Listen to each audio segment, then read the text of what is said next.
चीनची पडद्यामागून इराणला लष्करी मदत, क्षेपणास्त्र, अत्याधुनिक ड्रोन तंत्रज्ञान आणि रशियाही गुप्तपणे करतोय मदत.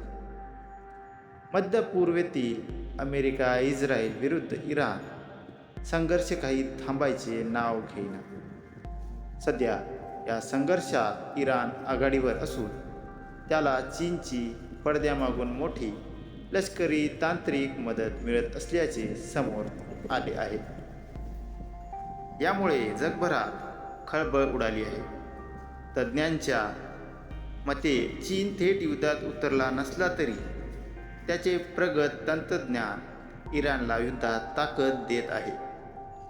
चीनच्या लष्करी तंत्रज्ञान आणि उपकरणांच्या मदतीने इराणची मारक क्षमता दुप्पट झाली आहे.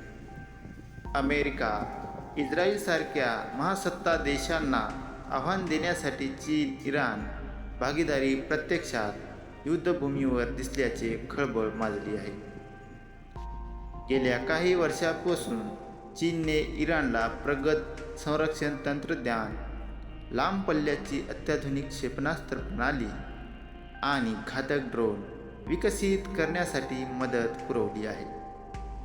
इराणने वापरलेल्या चीनी तंत्रज्ञानावर आधारित शस्त्रांनी अमेरिकन सैन्यालाही संरक्षण प्रणालीवर त्रुटीवर विचार करण्यास भाग पाडले आहे. सध्या चीनने इराणला आधुनिक सॅटेलाइट नेटवर्क आणि रिमोट सेन्सिंग इमेजरी प्रणालीही दिली आहे, ज्याच्या मदतीने इराण अमेरिकेच्या बारीक हालचालीवर नजर ठेवून अचूकपणे हल्ले करत आहे. इराणने हाय डेफिनेशन डेटाच्या मदतीने मध्य पूर्वेतील अमेरिकन तळांना आणि कमांड सेंटरला उद्ध्वस्त करून टाकले असल्याचे म्हटले जाते. याशिवाय इराणने चीनच्या मदतीने अंतराळ कार्यक्रम आणि रिमोट सेन्सिंग सॅटेलाइट्सही अत्याधुनिक बनवले आहे.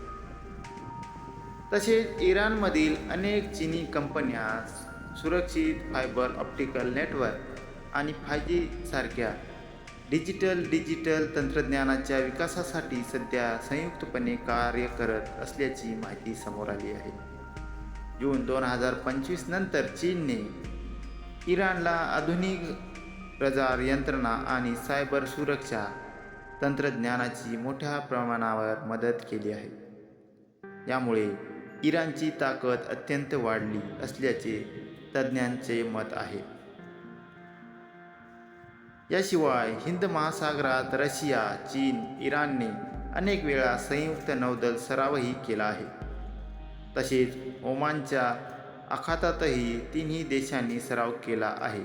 या सरावामुळे इराणला आधुनिक युद्धनीती आणि तंत्रज्ञानाची माहिती प्राप्त झाली आहे. सध्या मध्य पूर्वेतील युद्धाला एक वेगळेच वळण आले. या युद्धात महासत्ता देशांचा वाढता सहभाग हा जागतिक स्थिरतेसाठी धोकादायक मानला जातो.